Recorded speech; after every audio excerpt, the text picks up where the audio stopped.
সকালবেলা একটু তেলে ভাজা ছাড়া কি মুড়ি খাওয়া যায়? আমরা বাঙালিরা একটু মুড়ি ছাড়া তো ভালোই লাগে না। তার জন্য একটি পাত্রে 2 চামচ বেসন আর 1 চামচের মতো সুজি, আর সেই সঙ্গে অ্যাড করে দিচ্ছি হলুদ গুঁড়ো, লঙ্কা গুঁড়ো, জিরে গুঁড়ো ও কালো জিরে, আর পরিমাণ মতো লবণ। শুকনো অবস্থায় সমস্ত কিছু ভালো মতো মিশিয়ে এবার জল দিয়ে ভালো মতো ব্যাটারটা তৈরি করে নেব। ব্যাটারটাও তৈরি হয়ে গেছে, আর সবশেষে অ্যাড করে দেবো বেকিং সোডা।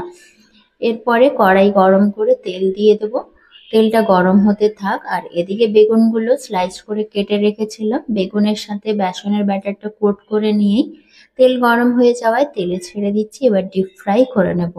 করে একদম উল্টে পাল্টে লালচে কালার করে ভেজে নিলেই তৈরি হয়ে যাবে বেগুনি, একদম ক্রাঞ্চি কুড়মুড়ে বেগুনি। আর এইরকম কুড়মুড়ে বেগুনির সাথে যদি একটু মুড়ি হয়ে যায় তাহলে তো আর কোনো কথাই নেই। ভালো লাগলে অবশ্যই লাইক কমেন্ট করবেন। থ্যাংক